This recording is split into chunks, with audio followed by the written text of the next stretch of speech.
서울에서 성형외과를 운영하던 김수혁 씨는 환자들 사이에서 평판이 좋은 의료인이었습니다. 어느 날 병원 홍보 담당 직원이 수술 결과가 좋은 사례를 홍보에 활용하면 병원 홍보에 도움이 될 것 같다고 제안했습니다. 수혁 씨는 치료 기록 목적으로 촬영해 두었던 성형 수술 전후 사진을 병원 온라인 홍보 게시물에 사용하도록 지시했습니다. 하지만 예상치 못한 문제가 발생했습니다. 사진 속 환자였던 한 여성이 인터넷에서 자신의 얼굴 사진이 병원 홍보에 사용된 사실을 발견한 것입니다. 환자는 사진 사용에 대해 동의한 적이 없다며 결국 경찰에 수혁 씨를 의료법 위반과 개인정보보호법 위반 혐의로 신고했습니다. 단순히 병원 홍보라고 생각했다가 문제가 형사사건으로 확대될 수 있는 상황에 이르자 수혁 씨는 사건의 심각성을 인지하고 경험 많은 의료 전문 변호사를 선임하기로 결심했습니다. 변호사가 살펴본 사건의 핵심은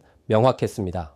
의료법은 의료인이 업무 과정에서 알게 된 환자의 비밀을 누설하거나 목적 외로 사용하지 못하도록 규정하고 있습니다. 환자의 얼굴이 식별 가능한 수술 전후 사진 역시 환자의 의료 정보로 평가될 수 있기 때문에 환자의 동의 없이 홍보에 활용했다면 의료법상 비밀 누설 문제가 발생한 상황이었고, 여기에 환자의 얼굴 사진은 개인정보에도 해당하기 때문에 개인정보보호법 위반 가능성까지 함께 제기되고 있었습니다. 변호사는 환자와의 분쟁 해결이 사건의 중요한 전환점이 될 수 있다고 판단했습니다.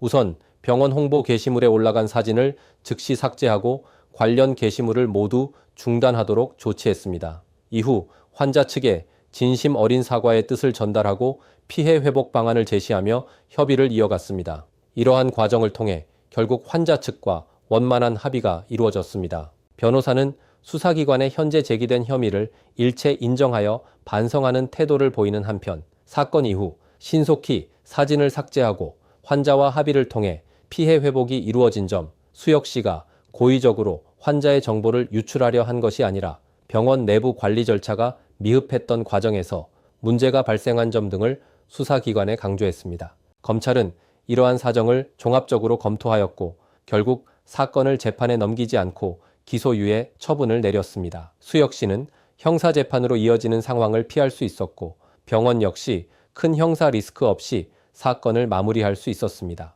의료 현장에서 수술 전후 사진을 촬영하는 일은 흔하지만 그 사진이 홍보나 마케팅에 사용되는 순간 법적 기준은 완전히 달라집니다. 위 사례처럼 환자의 명확한 동의 없이 사진이나 정보를 활용한다면 의료법과 개인정보보호법 위반으로 형사 책임이 문제될 수 있습니다. 의료 분쟁은 작은 관리 실수가 쉽게 형사사건으로 확대될 수 있습니다. 그럴 때는 의료사건 경험이 풍부한 변호사의 조력을 통해 신중하게 대응하는 것이 무엇보다 중요합니다. 감사합니다.